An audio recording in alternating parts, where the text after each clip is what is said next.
Hey, yo, we're back.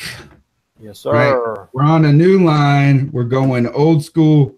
Old school, none of the bells and whistles. I don't get to show you the cool video I had of Joel Embiid bouncing a basketball on some dude's head. I hope that the chat now can work. I don't know how to actually, I wonder how I can find the chat on this new live stream. And look, I'm going to look it up. Guys, Mel, so the other thing is this, does it surprise you though? And I don't think it should, but one of the things that I think people were going crazy about Torrey Smith today was the fact that there was some substance to it. And they're like, oh my God, he spoke so great on it. Is that also portrays the idea like this was all kind of just a show. But I mean, he truly seems to be interested and believe in these concepts, right? Yeah, and I think there's quite a few folks across the league that are pretty thoughtful about it. But I think Torrey Smith's definitely one of the leaders in that area. Colin Kaepernick, I think, has made a big mistake and not come out and really spoke about it and just. He did one time, I felt like, and I thought he had it, and then but what can he say right at this point that's going to make it any better? Yeah, that's a big problem I have with the way that it's done. My opinion, believe it or not, I mean, agree with it or not, is too divisive of a way to make a statement on something that everybody should agree in. I mean, you're alienating a large segment, regardless, over a topic that should be universal. All right, let me see if I can find the chat room here, if this is even working. It looks like we are live. And, yeah, he said different camera angle. What I did is, Joe, are you there? I am. I stripped away all the cool stuff that we usually do where we have the ability to kind of put images up and this and that. We're going to go back to this is the halftime hangout, Joe. That's what this is, halftime hangouts, right? Flintstones version. Yeah, exactly. So, but that's fine. All right. So Torrey Smith, stand up he is using the platform. I thought that one of the things that you get to see is that these are people that have real issues and attitudes and things to that, not issues and attitudes, but like he mentioned, like he has kids that broke the eggs this weekend. He has a kid that's trying to learn how to pee in the toilet. And these are people, and they're not just players on the field and robots. And I think, Mel, you put up a great tweet earlier in the week, and that was to the effect of, we're family. You got, as a country, we're family. You got to, you don't got to take the good and bad, but there are good and bad and components of your family that you're not necessarily happy about all the time and pleased with. But if you're not trying to work in a positive manner for a resolution and a better place tomorrow, then you're really part of the problem. So it is nice to see that, or I hope that we continue to see that authentic conversation that we were able that we're having right now. The next thing, let's move on to this. I saw a tweet, guys, that Vernon Butler was on the bike and he was not in OTAs. This going to his third season, first round pick, the number 24 pick, Vernon Butler, the guy you can't pass on, the guy that was used to leverage against KK Short that didn't leverage against him. Guys, another season. It's not training camp. I know you want to be careful with him, but what can he be hurt from? They said he hurt his hand doing something. So his hand? Yeah. So he decided to sit out. Yeah. His hand? What are they doing? Oh gosh. How did he hurt his hand? Did he fall on it? Was it during a drill? I think he got overactive at the buffet during lunch. All right. So for the mashed potatoes. If we go back, I think this is John M. said the 2016 draft was awful. It was, man. I mean, Gettleman got way too much credit. Now, his 15 draft was pretty good. But I mean, to be given the credit that he was given, man, you break down all of his drafts, and you're like, oh, Ernie looks pretty good. You never really get to judge a draft until 3 or 4 years afterwards. That's right. Well, right now there's James Bradbury, and that's it. Right? I mean, I'm trying to think of anybody else. What? Dan Mayo? Dan Mayo. That's the guy I work with, not Dan Mayo. David Mayo. David Mayo, right? I think I mean, so you got a rotational Or was that Duke's linebacker. Mayo? What's that? Duke's Mayo? Duke's Mayo. Yeah. Only in the South, right? People that do not live in the South have no idea what Duke's mayonnaise is. Duke's Mayo is the best. Yeah, I mean, it is like legit fat. It's just fat. It's just eggs and oil, like the worst oil you could get for like the good oil. All right, so Vernon Butler, Joe, come on, man. What's even? How does he even fit though? Like, isn't it sad? Like, I mean, even if he was blowing up right now, he's still the third guy. Right. You look at the guy. You look at some of the guys that we passed on to take him too, man. It's tough. Messed up, man. Passed on Derrick Henry. Passed on Hunter Henry. Hunter Henry is out for the season, though. Yeah, but that's not a good reason to have passed on him. But no, I agree. That sucks. So think about this, Joe. I was mentioning earlier that I watched the 2011 Week 5 game. Yeah, and one of the things that stood out to me is that a guy that made a big tackle in that game was a rookie defensive tackle by the name of Terrell McClain, who was drafted at the top of the third, our second pick in that draft there. He was injured, I believe, at the end of the season or in the offseason. They cut him. He played 1 year with the Panthers, and they cut him after an injury. He then went on and played with the Dallas Cowboys for several years in a backup, like not a starting role necessarily. And then he went and signed, I read a 4-year deal with the Washington Redskins, which I don't know how that works. How you go from a backup, you get a 4-year deal. It must have been like they're spreading the money out, right? And he started 2 games with the Redskins. And then now I just read today or last night when I was watching this stuff and Googling the guys, that he just signed with the Atlanta Falcons. But the idea is this, the whole reason I'm bringing this up is that we cut him after 1 season. And Vernon Butler has played less. They made him start, dude, that year. It was him and Fua, 2 rookies or whatever. God, we were so bad that year. Yeah, that defense. Oh, do you know what? Another thing I saw, Joe, remember you were so mad at Sean McDermott back then? Yeah. He coached from the sidelines in 2011. I think he moved to the booth the next year. And started to do better. You know, he didn't have anything to work with that first year.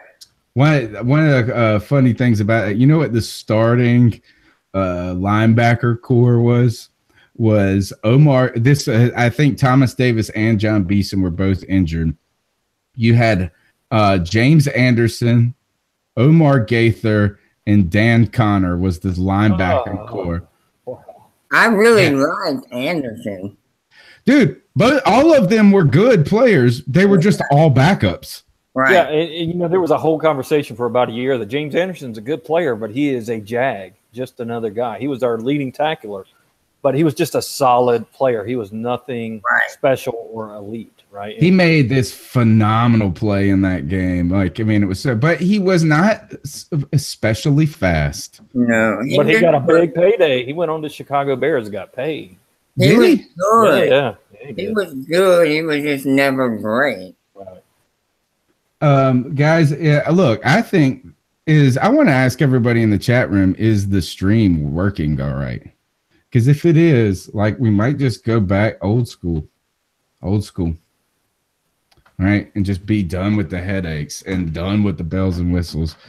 So Vernon Butler's down, and then I thought I had I have a sound clip somewhere. Let me see if this is it. I think it was the last thing I recorded on my computer.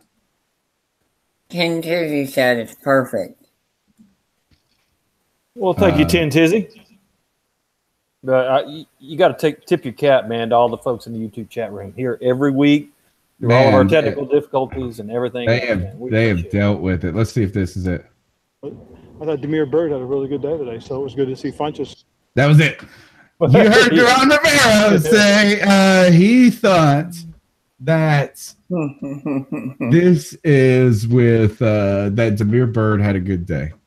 You didn't care about anything else he said, did you? You just like nope. Well, no. Then he went on to Funches. He did catch 2 passes in traffic. What I like is that look, you're still hearing Demir Bird when he's out there. You hear his name every time. He's doing something like good. If he's not getting hurt, got to be able to take that big hit and get up and be okay. He's had some tough luck. I mean, he took a helmet to the knee. It's just tough sometimes when you do that. But you're right, is that it is a big boys game, and those injuries are tough. Remember, he broke that forearm on. It was either a kickoff return or a punt return where he was returning it. Got hit real hard. He also came back after it. Like he comes back from these injuries. Hey, I'm pulling for him. Yeah, no, he's the underdog that you pull for. So. Did you see Curtis Samuel's out there making a little noise? Yeah, looking good. He did look good. Yeah. I don't know how to tell if they look good or not in these drills when they they're look like smooth anyway. They look. He was running with no limping. Right. He was putting stress on that ankle. You know what I mean? Did you see the move he made? Yeah. And the drill he was running, he put stress on that ankle, and he looked like he was just fine. Well, there are some weapons there that are, potential that we have an opportunity to see. Now, speaking of one other person out of this would have been last year's draft. Haven't heard a single word about him in any of these OTAs, and that is Deshaun Hall. And I tell you, I have big hopes for him. But you're right, you haven't heard any kind of updated report on how he looks. Not a single word. And maybe you don't hear a lot about – I haven't heard a lot about any defensive players at this point. They're not tackling. They're not doing anything. But you did hear – I guess you're going to hear if the secondary gets their hands on something. Like today, Galden had a pick 6, I believe. Right? So Deshaun Hall, though, we're still like – we need him to have like 3 sacks this year. Well, he needs to produce. And make some plays. We need 10. Well, but he also has to play. Like, if he gets 3 sacks, that means he's actually playing. I want 10. He could have 0 games played. Mm-hmm. No, that's right. He needs to be healthy and be able to get in there and make an impact for sure. Janelle Massey says Deshaun had a good practice last week, pass breakup, and would have had a sack. Now, that's got to be the barkeep using his wife's account. That's right. That is. Oh, thank you. That's Andy Massey. That's the barkeep. All right. That's our own little Bill Voth. All right. So then the last thing, anything. Oh, DJ Moore. Moore. Hey, I'm on his shirt grab. He has his own shirt. Yes, I'm wearing clothing. I'll wear it next time I'm on. Already? Yep. How you have your own clothing line? You ain't even played in the game yet. He's smart, man. What if he goes out there? Because Mel's the schmuck that already bought the damn shirt. That's right. If he goes out and blows out a knee week 1, at least, hey, this way he's already sold some shirts. Yeah. All right. Well, what's is that I still think it's funny when they wear those little stretchy tights underneath their shorts. One of my favorite professor stories is you talking about one of your students saying, Mr. Dunn, Professor Dunn, please do not ban yoga pants from class. he said, do not say anything that dissuades girls from wearing yoga pants. Yoga pants are underrated now. Right. All right. So DJ Moore, DJ Moore has his own logo, so someone else can't make him one and make money off of him. Well, how are we supposed to make DJ Moore t-shirts then? But you know what? One thing, when I bought that shirt, I think the shirt was like $29 or something. So it was a little on the price side, but $29. You go to buy it and it's like $4 for shipping. But if you wanted 2-day shipping, 2-day shipping was $69.99. Why would you need 2-day shipping? Like you ain't got no clothes? Exactly, right? So I mean, it was $4 to have it shipped in like 4 days, or $70 to have it shipped in 2 days. Oh my! I like that. I want to tell Lino is that when he says someone else can't make money off of him by using his logo, don't worry. Even if we use it, we can't make money off of it. If we made money off of any of the t-shirts that we have sold, and not just, I've got a box of them in my closet right now. I think the only shirts that we sold out completely were the I Stand With Cams. Yep. And that was pre-ordered, right? Most of them. So, right. The t-shirt business is a tough business to be in. So God bless DJ Moore if he can break through on that. He already got one sucker. Yeah, so, Mel, proudly. Mel, when did you buy the shirt? Was it Monday? Either Monday or Sunday, something like that. So will it be here tomorrow? I did not pay $70 for 2-day shipping. No, sir. No, and you know what? I'll be laying on the beach next week, so I won't be able to show next week. But the following week, I'll be back hanging with you guys, and I better have the show by then. All right. So any other Panther news on y'all's mind before we jump into these cat calls? Let's hear it. Let's go to it, man. Let's let it drive the show. Let's see what we got here. So what are your thoughts on catcalling? Yeah, it's pretty. You shouldn't do that to somebody. And how did that make you feel? Very uncomfortable. So how do you think catcalling makes the person feel? It feels good, like. Who's that cat sitting in the back corner with his face buried in the snow? Who's that kid that can use one?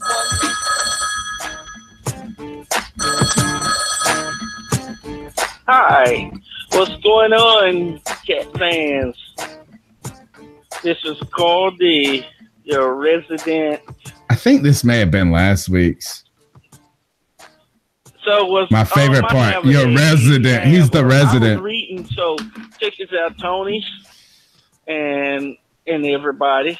I've seen an article somebody posted in a group me about a secret discussion that at the owners meeting they was having. Yeah, we talked about that last week. Here we go. Next call. This is boy J-Dub. Love you guys. J-Dub. Everybody. I want to give a special shout out to Tony. Thank you so much for your time, your effort, your money, everything that goes into this. Yeah, I appreciate it so much from my heart. Like, it means a lot to me, brother. You give so much. Echo that, man. On my topic for my call, I was digging through some old Sports Illustrated that I had from back in the day, and my August 17th of '98, the preview for the NFL, talking about Norv Turner taking over the Redskins, and one of their calls was Jack Wright, Lot, Gat Wright, 370 pump, F shoot swing. What that means, Jack is the formation. The fullback lines up at the tight end or the strong side, while the two wide receivers line up on the weak side. Right is the side on which the tight ends line up. Gat right is the blocking scheme. In this case, each blocker takes the man closest to him, and the 1-9 covered man tries to pick up any blitzers. The number 370 tells each receiver the pattern to run. They have a 9-route system that ran 0 through 9, or I'm sorry, 1 through 9. And on this play, the tight end will fake a 3 route, which is a square route, and run the deep pattern. The closest receiver to the tight end will run the 7 route, which is a 15-yard corner route. The third receiver, the outside man, runs a 0 route, which is a crossing route. The F to shoot is the fullback assignment, the safety valve, and the swing is the pattern to the tailback.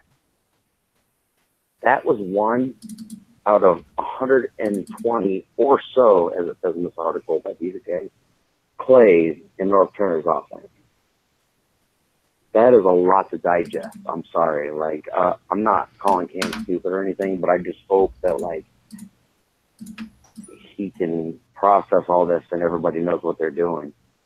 Because I love having Turner over Shula, but, I mean, we're having a new offensive defensive coordinator. We don't know.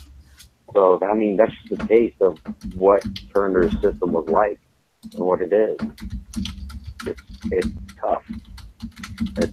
It's smart and everything, but you know that brings up a great point. The offense could start slow. Sometimes Cam's better trying to when digest all of that. Yeah. Not thinking and just doing. I think we all know that.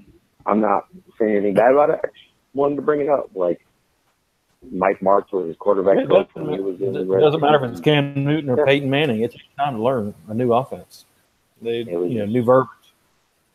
Good stuff. So, everybody, I love you. And we don't have Shula no more, so we'll be happy. Keep pounding. All right. All right. So, Joe, Mel's talking about the potential slow start that could come with the switch of any offensive coordinator. Excuse me, but one maybe where the complexities and the nuances of the game are a bigger jump. Now, you, from a football player standpoint, Joe, played college football.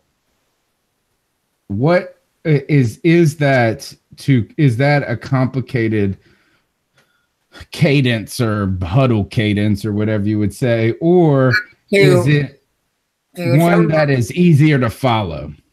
For someone who's completely unfamiliar with the system, yes, it sounds crazy. But you got to remember, these guys are going over this stuff every day, and they have the playbooks that they're studying, when they're not at and they know what to listen for. Like the receivers need to listen for that route call. It's not like, not everything means something to somebody. Now, right, they're like, so the line is listening first, then the receivers. Right. Now, Cam does have to know it all, but there again, once you're in it and you're familiar with the verbiage, you can switch things around and say, different things, and you'll know right away. It'll just become second nature because you're so familiar with it. But, Tony, if you remember the game that you came to me with where Bird had those 2 touchdowns and had all the excitement, that one touchdown that Bird had, Cam said after the game that he flipped the formation in the huddle. He said it backwards, and Bird was on the wrong side, but it happened to work out and he got the touchdown. So it is going to be interesting to see, and there is an adjustment period. There is. It's the hardest on the quarterback because he has to know every single bit of that. Yeah. There will totally be an adjustment period. But, I mean, it is still football. It's still football. It's still man on man. And, it's just a matter of getting used to the new terminology. That's the biggest thing. Sure, and I think there are one thing is that Turner's system isn't all that different from Shula's, right? Is that you're going to see similar styles. Yeah. And look, they said that in Cam's first 2 years, he was running a similar style of this offense. What Chodzinski was running was a version of North Turner's offense. So Cam is not completely foreign to this.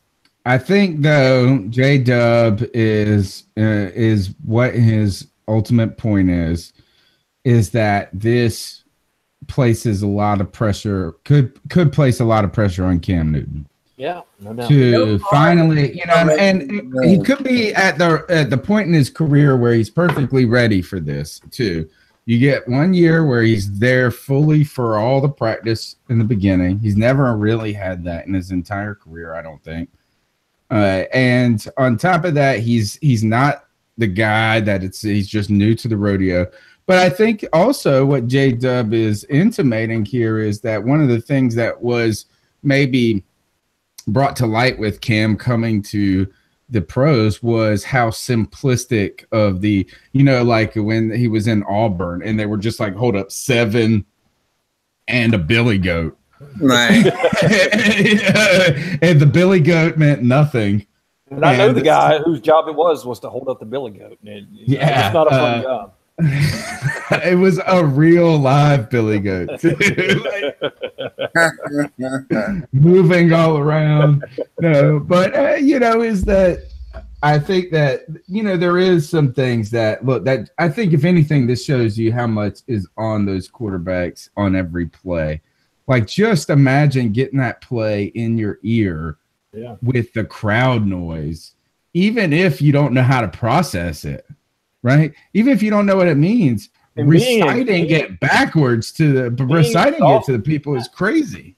Trying to catch your breath, being exhausted, hearing the crowd noise, trying to communicate with other people, on the field, and having that come into your head, having to process it and articulate it out perfectly well so that everybody understands it. I mean, it's amazing how smart you have to be to play at this level of the NFL.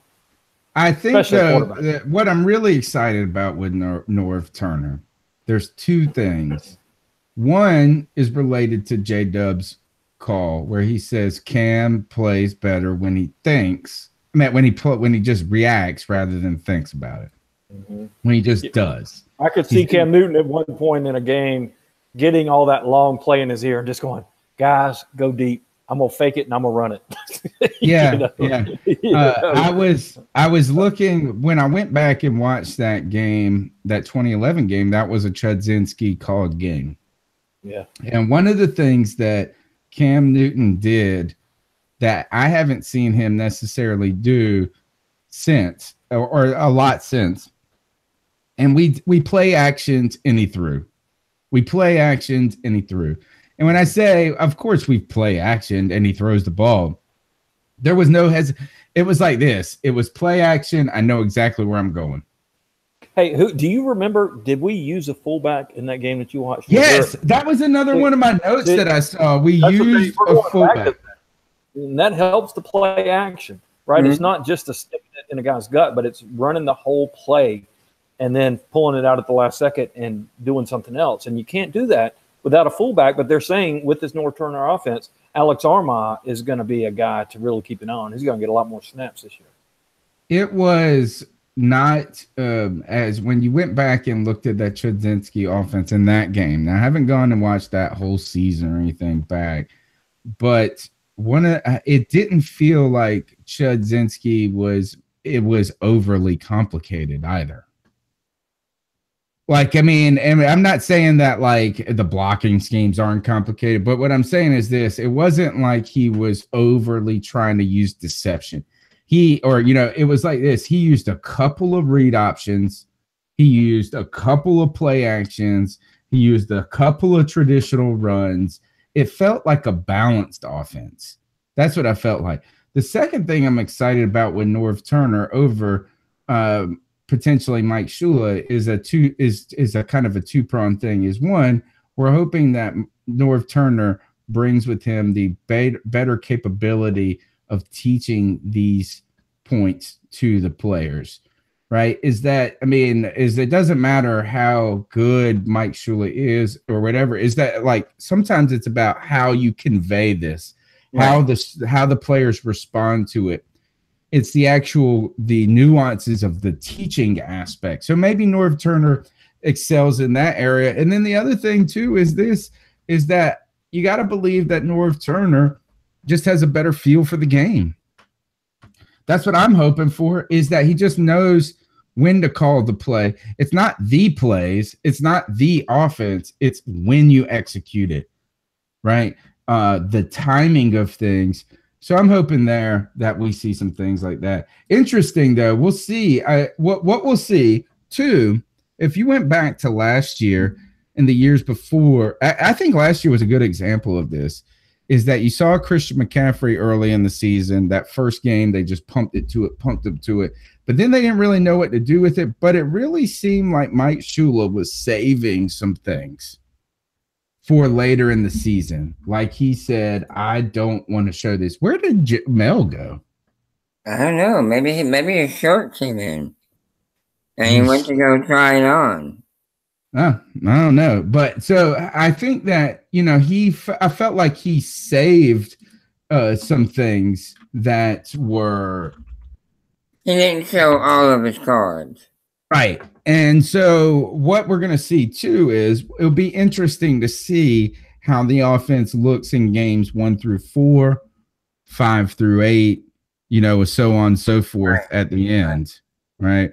Is that J-Dub said, well, he did pay $70, so he better go get his shirt. All right. So let's move on to the next goal. All right, guys. Chicago Kid here. I am calling because I got a shout out on the last podcast I listened to. I think I'm one behind. You guys keep switching days up, confusing, but I appreciate it nonetheless. It's a surprise. That's the way. It's not so much confusion as it is a surprise. Anyway, so I want to offer my own 2 cents on David Pepper, coming from the inside out as far as investment and commercial banking, that kind of thing. I think a big seller for Pepper winning the bid for the Panthers is the fact that he didn't need any other guarantors. Now I know that was mentioned, but that looks pretty sweet when you're looking at like solidarity. When you are looking for solidarity and a financial commitment, because the NFL is seeing the purchase of the Panthers as a financial commitment. So the fact that he was able to do it on his own, as Cody mentioned, I think it was you, Cody, that he wrote the check on his own, that's a big deal. Also, I want to kind of chime in the other subject. So we talk about Pepper being a Yankee. Well, me being a Southern boy who has lived in Chicago now for 8 years, the Yankees aren't so bad. There's some good ones. We're talking about him absolutely rubbing people the wrong way. I just want our owners to not rub anybody, because that's what got us into trouble in the first place. Whether it's good or bad. Lastly, let's go ahead and talk about this gentleman's intelligence. He got me Not only tripping. the brass balls aspect, but when you know the amount of analytics that go into this, you're talking to someone whose paycheck that they're depending on a month-to-month basis to live in a city as expensive as Chicago can be gone in the blink of an eye because of something that was out of your control, right? The president makes a comment or something happens in China and the stocks take a dive and there goes your paycheck. So when you're talking about analytics and the immense intelligence that this man has as far as being able to direct teams of analysts, risk analysts, mathematicians, statisticians, everything. So his ability to delegate and manage his own company to that level of success is a win. Other than that, guys, keep pounding. Let's keep going. I'm excited for the season. Let's go. What a call. Nice. That was a fantastic call. Not only in insight, but you appeal to me and my debased nature right there. No, is that look? I 100% agree. Is that there is something awesome. That's why I keep using the term 11 billionaire. Like, I understand it's silly, and that is part of the reason I use the term. But when you have that degree of wealth, there is an insulation to you that can be bad. Like we saw that with Richardson, where he rubbed people. Yeah. But there is an insulation in this, is that you don't have to fold to special interests necessarily. And because I'm the historian, I'll go back and I'll tell you this, is that my focus in my research in graduate school was in colonial America and political ideology of that liberalism, that liberal republicanism, that classical concept of government that we're talking about now, that or like, the representative concept of republics, individual liberty, that ideology, that Whig ideology that was brought over from England. And one of the things, though, that a lot of these guys truly believed in was for a republic to work is that the leaders specifically, and even the people themselves, need to have they need to be virtuous. And that is that they have to not be self-interested, but be interested in a virtuous society. Now, a lot of these guys believed to de facto to do that you had to be independently wealthy, because if you weren't independently wealthy, you had a self-interest always at stake. And so the idea is that this removes you from that emotional component of how can this help me? And now to transfer that to David Tepper, the idea is that, like, hey, is that, if he thinks the direction is an indoor practice facility, he can guide that ship that direction without having to pitch it, without having to get permission, without having to build coalitions necessarily. He doesn't even have minority owners at this point. Right. And so I think that's a big deal. The other thing that is really interesting about the conversation is, going back, what he was saying is that, like, the amount of risk of these guys managing that on such a large scale, it shows his ability to think in those big terms. It shows some kind of attributes of him as a leader, as a manager. And one of the things that I think that is cool about that is he was mentioning that a tweet from the president, something that happens with China, for instance, today, you're talking about he's going to have trouble paying his rent this month because something happened in Italy about the government that sent the entire stock market down. And I was thinking about this, I was like, what does Italy have to do with Netflix stock? Everybody's stock is tanking though today. It went down, but so a lot of cool things in that call. We appreciate it, man. Keep pounding. Hey guys, it's Alex here in Knoxville, Tennessee. I just wanted to call in, kind of a thought in response to Tepper talking about, what's the name of this team? It's the Carolina Panthers, right? And almost kind of leaving the door open of or at least saying that there needs to be a way that both states are involved in the identity of this team. And I'm from Charlotte, and that was a big thing for me, not wanting to see the team move out of there with whichever new owner we got. But I was curious what you guys thought about the possibility of, maybe one or two home games we play in the season. What if they were kind of like touring games? Maybe play a game in Columbia, or at Clemson in the university stadiums down there. I don't know if there's a precedent for that sort of thing. Or if even there's like contracts that force an NFL team to play in one stadium for every home game, and obviously I guess it could complicate things with PSLs. But I don't know. Just hearing him talk about it being the Carolina Panthers and not just the Charlotte Panthers or North Carolina Panthers, I thought it could be, I don't know. It's just a thought that popped in my head. Just want to know you guys' thoughts on it. And yeah, anyways, keep pounding. I say this, move the damn team to Raleigh, North Carolina. I'll drive every week to go. I'll buy PSLs in Raleigh. And yeah, we'll host you at East Carolina University because we see an entire 54,000 people. That as much as I might like the idea of them playing a game or two up in Columbia, not but like 90 minutes from where I'm at.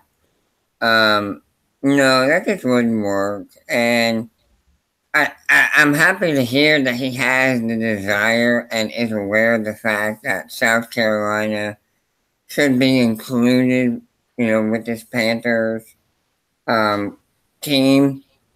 And maybe, they're going to continue to do the training camp in South Carolina. Maybe not Wofford, but perhaps another location in South Carolina. Charleston wouldn't suck, would it? Oh, would it? that would be ideal. What about this? As Rick James in the YouTube chat says this, how about preseason game in South Carolina? Hey, that would be a possibility. Yeah, that's a good idea. Because I think that it marries those two concepts. What a great idea there. It marries the two concepts together. It's like logistically on a large scale, Charlotte is ideal, right? You got the stadium, you got the facilities, you got all of that. It does. You got the people, you got the PSLs. It just anything else is just complicating it. Complicated. Well, here's my thought. It is. I could see him going kind of like Jerry Jones, building a complex of practice facilities and building housing and retail and industry around it, and doing that somewhere like Fort Mill, something like that is technically in South Carolina, where you have indoor practice facilities. You've got, where you could do training camp and you can do a big hoopla, and it's in both states, and it actually drives, jobs and, be good for the economy on both sides. I could see something like that coming into play, but I don't want to dismiss what that caller said. At first blush, it's like, no, that doesn't seem like it would work, and there's probably too many logistics. But I got a feeling Dave Tepper is thinking big, so he's not going to just take something and say, no, can't do it. Let me tell you one thing is what do PSL people, what do everybody hate the most are preseason games. Oh, man, if I didn't have to buy those two games and they went down to Columbia, I would be fine with it. But you know what would be cool, though, is people that don't have PSLs that, like, for us, like, I understand you're like, oh, I got to pay for this. I pay for the PSLs. I pay for the tickets, all of this, and how that's like, these games are only one quarter of this. But, if you did one game in Raleigh and one game in Columbia, I bet you I guarantee you more people would show up. You think? I mean, if you were in Raleigh or in the outskirts of Raleigh, and it was the fourth preseason game where you might see Cam for a couple of possessions, are you going to go? Yes. I don't know. I think this is because, like, for someone like me, it's a 4-hour drive door to door going, no stops. You know what I'm saying? Like, to get there. Yeah. So whenever I go to a game, I have to leave. Generally, I leave on Saturday morning, and then I'll stay with you or another friend or something to that effect. We'll go to the game. We'll get up. We'll go tailgate. But, like, we'll tailgate, and then I half tailgate, and then I have, like, one beer at the game. And then the rest of the game is about me, like, worrying about driving home. Because it's not about the drive home that, like, oh, I can't drive or something like that. It's not about – it's this. By the time I walk in the door, is that I'm at home at 11:30 midnight, and that's if I go to the parking lot, get in the car, go. Well, you just got to do like you did last year, that last game, man. You got to stay the night here and just get up the next day and drive home. I know that's great, but I got to take Monday off, man. I know. That's it. And so what I would say is this: classes for Monday. I know, but it's still time off. You know what I mean? Like, is that you got to? The family's got to take my wife's got to take the kids to school, this and that. You know what I mean? What I'm just saying is that I'm not going to any preseason games this year. I promise you that. But Raleigh, would you go? Yeah, is that like I might take the kids there? Look, the people from Charlotte, if you lost a preseason game, would you really be upset? No, but I guarantee you'd run into a problem of you would go to Raleigh and somebody's still going to be saying, I got to pay $100 per ticket. So $400 for a family. It's going to cost me $500-600 to take my family to a preseason game. Yeah, that's bullcrap. I think that's bullcrap too. I think they should be like $12. Should I agree? I really think because you're really not even there for the product. You're kind of just there to. It's like charging for. Imagine if basically a preseason game is like one step up from FanFest. No doubt about it. No doubt, man. But you know what? The problem is the money's there. Taking it away is just not going to happen. They're not going to lose the revenue. And Philly. Tin Tizzy, you know what? I kind of want to go to the Pittsburgh game. If you go with me, I'll come up. Hey, by the way, I have already put down money to go to the Skins game. So anybody out there wanting to go with the Roaring Right to the Skins game, let me know, man. It's going to be live up in Washington, D.C. It's going to be fun. All right. So that was the end of the cat calls, guys. So we've had problems with the internet as usual. We've had I had a power outage here. Mel had a power outage. What we got now though is we went back old school, and this is where Joe's at home. Joe and the dang us and this. Joe, do you remember them halftime hangouts? Oh yeah. Joey and I. Joey and I. First of all, been best buds since like I was 16 years old.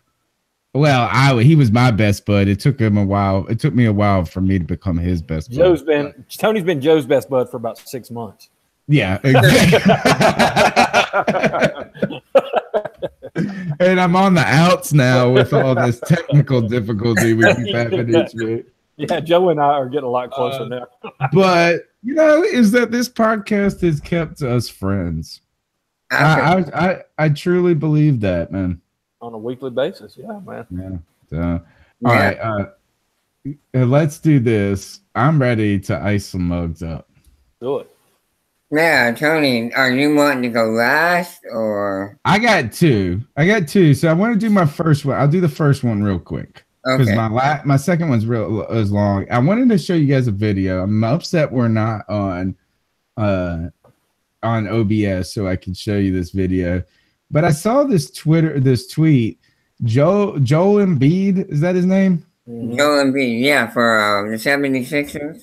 Yeah, he goes to, speaking of Philly, Tin Tizzy, which by the way, I love Philly in the bus system there. $2 everywhere you go, $2. But Joel Embiid goes and plays pickup basketball with some cats, with all these white boys. Just like regular 20-year-old kids, and he's being nice. He passes the ball to this kid, posts up, throws it back out to him, and he's like palming the ball, you know what I'm saying? Like doing this and that, kind of like some and one type thing, but like he's being cool about it. But then he bounces the ball on the dude's face. Oh, man. And then takes the ball and then windmills on him. And so here's the thing. It's like, I understand, Joel Embiid, that you're trying to have fun and you're joshing with the guys. And you're like, oh, I'm just going to knock this basketball on this dude's forehead. And you did just kind of do that. But at the same time, do any of us truly want a basketball knocked on our face?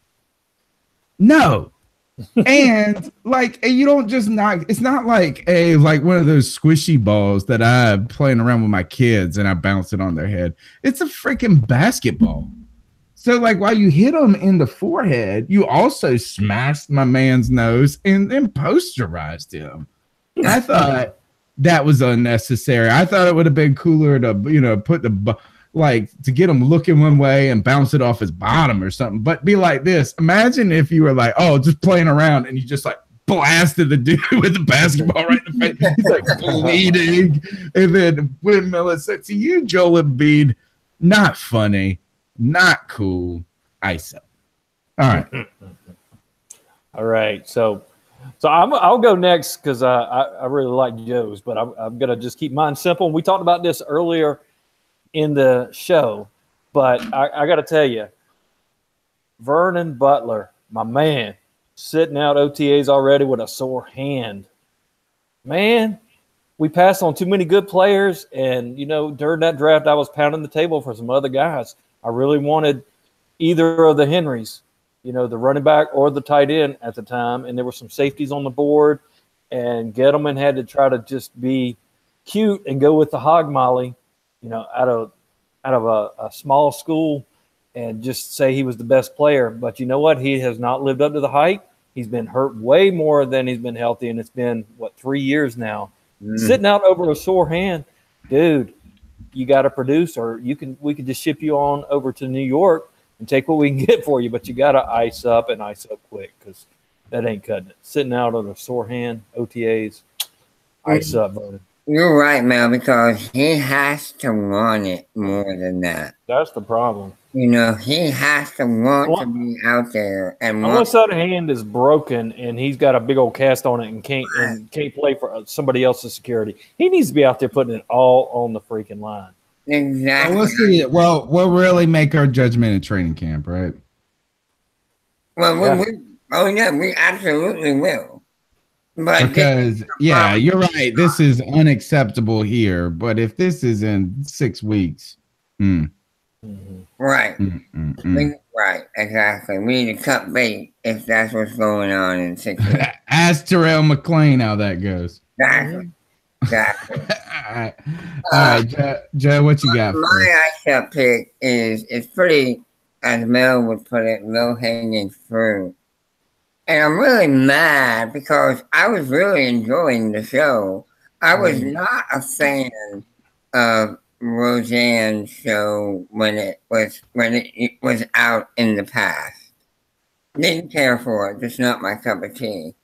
But I had become a fan of this recent reboot. And I've been enjoying it. It was, she's really funny. I enjoyed the show. I guess I found it somewhat relatable.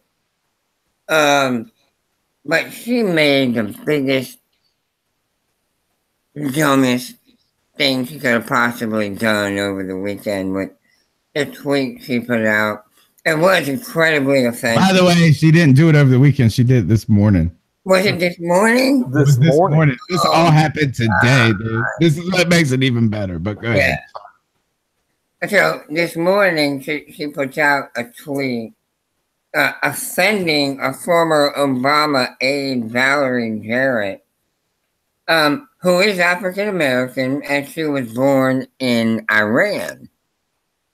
And Barr said she compared Jarrett to being like the Muslim Brotherhood and Planet of the Apes having a baby. And that is just the most asinine, most racist comment that she could possibly make. And I stupid. I don't get it. I really don't understand because her show was killing it. I know. They were so wildly popular. People were tuning in by the droves. 27 million Good people. Morning America. They had like watch parties and stuff for this. That's Super Bowl type numbers. 27 million Americans tuned into the show, and she's gonna screw it up by saying something so incredibly offensive and asinine. I'm just bewildered. And then she's playing damage control and immediately apologizing and saying that she's going to be quitting Twitter and just doing everything she can to try to make things right. But there's no making things right after that. Once it's out there, it's out there. And I cannot believe she must have turned her filter off because there's no way somebody's going to see that and not be offended. Well, here's the part, if you don't mind, Joe. Here's the part. I know you got plenty you want to say on this. Well, I mean, here's my thing, and I'm with you. I was not a huge fan of the original show. I thought it was okay. I thought it was just a little stupid humor in general. But this last one, I thought it took on some good issues. I thought it was funny and relatable, like you said, and I love the diversity of the family that was there. But the part that kills me is you brought this cast back, and a lot of these cast members had not done a lot of work since that show. Some of the cast members, like the original Becky and the Becky number 2, who are both in the show, and then you've got DJ, who hasn't done anything else, and you got the children that are in this show. This is their big break, and they're making this big breakthrough that could give them royalty money for the rest of their lives as this show really took off the way it had started. And because of her just asinine, stupid comments, just blows their opportunities out of the water. They're out of a job. You know, I did see somebody on Twitter said the perfect idea would be to have a spinoff show next year called The Connors and have it start with Roseanne's funeral. It won't work. It won't work. Yeah. It won't work. It won't work. You're right. But I tell you, you know, like DJ, that young black girl on the show, and the young kids on that show, the one that you're not sure if it's a boy or a girl, and et cetera, et cetera. You know, I mean, these young actors just had their opportunity blown up over her stupid conceit. And what it was just her feeling so powerful. Exactly. She felt like Teflon, like nothing was going to stick. I want to make a couple. I do want to make a couple quick comments on this. Number one is that like, if you just go back and look at the way she handled the national. Well, actually, first, number one is that her show got canceled before I watched one moment of it. I haven't watched 1 second of this new show. and like, first I was like, is that like everybody's watching this? Like, I haven't cared one bit to like go chase it down or anything like this and cancel this. And it was also awesome how this happened at like 8 o'clock this morning and this shit was canceled by 10. Like, it was over, man. Over, dude. Like, one. If you could just delete, she was trying to delete, and no. And the other thing that I thought about this is that, you know, one of the people that lost her job was her granddaughter, and her granddaughter is a girl that was on the daughter on Shameless. That is on that show. The redheaded girl that's the one that I guess I saw something on Good Morning America where they washed her hair in the sink in the first episode or something like that. Oh, yeah, Harris. She was in Shameless. That's her own granddaughter. So imagine this, is grandma screwed it up for all of y'all. Yeah. Grandma, right? But going back remember when she sang the national anthem at Wrigley Fields and then threw the bird and spit on the ground? And we're upset about Muggs taking a guy. Well, people were plenty upset over that. I remember. They were upset. They were upset. But like, I mean, welcome back. I mean, this was bound to happen. Good. You know what? It's awesome that for Roseanne, good job having one season. Glad you didn't get canceled after like episode 2.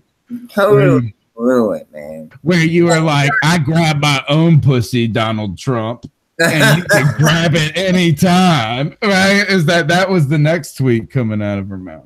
But, just dumb, and like you said, now all the people that depended on her for work got their job. Yeah, and it's not just the actors. That's a great point. The writers. Right, yeah. Everybody. Like the lighting crew, those Mugs, they ain't paying their bills next week because of this. Right, and now because of what, like you said, Mel, because of arrogance, her head got so big that she felt like she could say whatever, do whatever with no repercussion. And John Goodman was about to say, Wilma, get back in the kitchen. Good Lord. Yeah. Wasn't John Goodman the Fred Flintstone? Well played. Yeah. Well, Roseanne, you can ice up and you need to pay up. You need to take care of those people that absolutely. Yeah. All right. Ice up, Roseanne. I'm going to put you to shame, all of y'all here. Here we go. I listened to this. This had to trump I had the Embiid thing go all day queued up. That was going to be my ice up pick. And then about 30 minutes an hour before the show, I watched this YouTube video of this guy, Michael Rotundo, on CNN, who is 30 years old, and his parents sued him, and they ended up having to go to court to have him evicted for their house. Oh my God. He's 30 years old, and he comes on and he has an interview on CNN. I would play, if you can watch all 8 minutes of this, you have to do it. But I'm gonna play you a couple of bits from this that are phenomenal.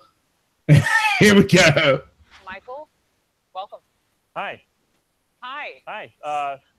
Hi. So it's so awkward at the beginning. Right. The simplest question: do you not want to find your own place? No. Why not? I don't want to live there anymore. You don't want to live We're there. so confused. No. It's not. It's very tense. It's very awkward. It's we have to we have to share space. Which, we share space where I would find myself afterwards. But I'd prefer to get out.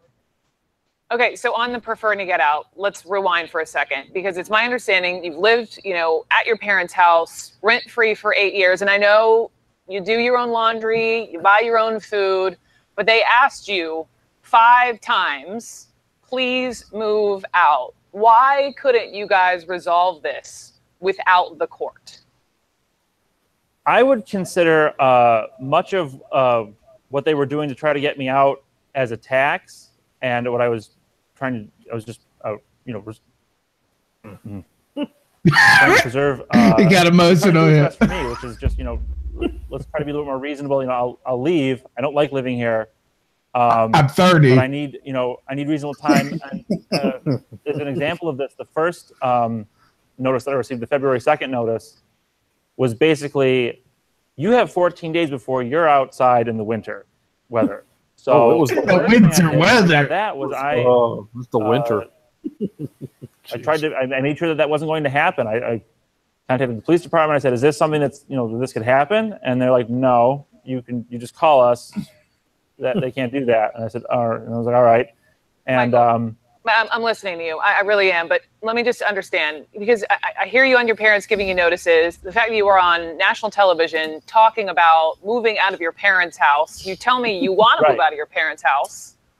Why don't you just move out of your parents' house? Like, why don't you just tomorrow? I don't have the means to do that tomorrow. Okay. So, do you have a job? This is my favorite part. No. Are you trying to get a job? Because I read that one of the things your parents Look, it gets asked better. you, there are jobs available even for those with a poor work history like you. Get one, you have to work. Are you working on that? I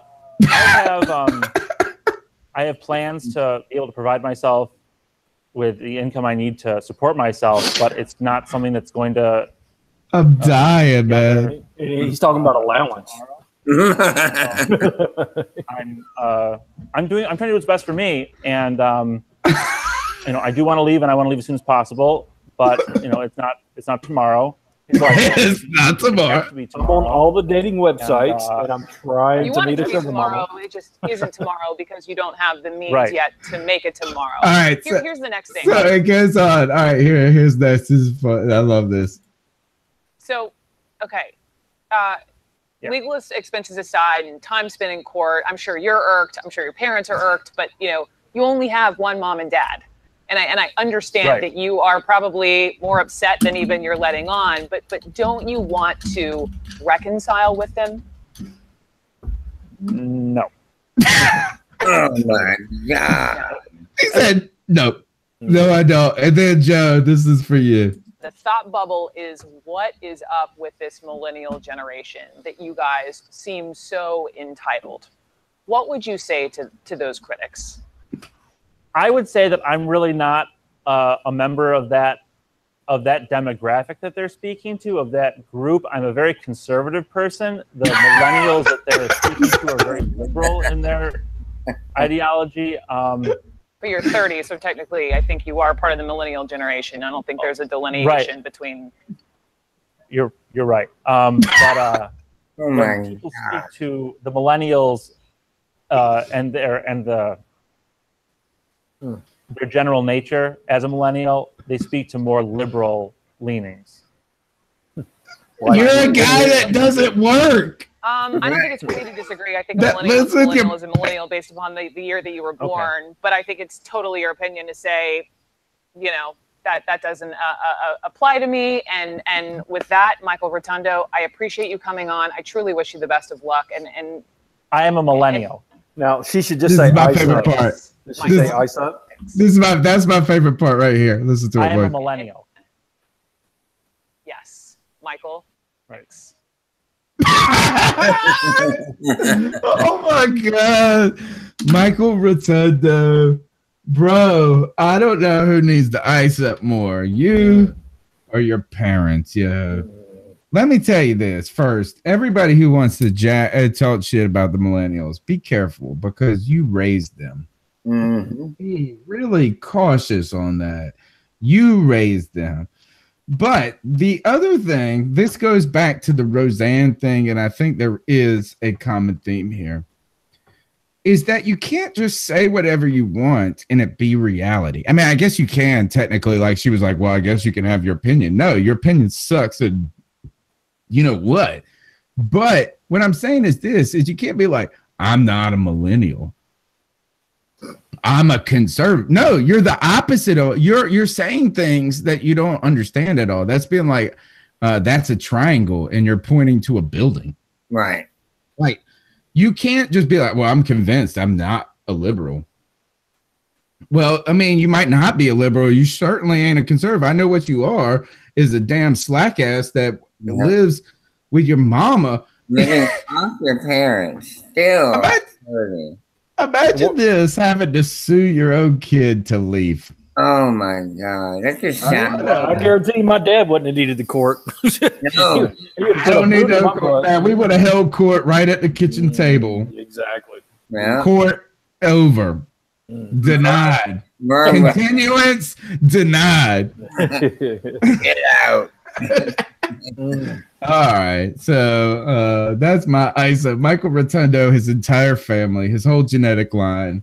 Ice up. Ice up. Sorry. He said, I don't think they're talking to me. I mean, there's so much other. One thing that was awesome in that interview, she said to him, she said, don't you want some privacy where you could have a boyfriend or a girlfriend? Like, and she led with boyfriend. He's got a kid. My man got a kid, and she led with boyfriend. And this is a good looking girl too, you know what I'm saying? Because she's like a news person, and he's up there, and he's a loser living with his parents, can't even get a damn job at the dang Bilo. Shoot. Ice up. All right. This is the C3 podcast brought to you by CarolinaCatChronicles.com. We're throwing it back old school. I think we're just going to go back to the old school hangout. It ain't fancy no more, folks. But you know what? It was all fake anyway. Yeah, it was all fake. We ain't fancy.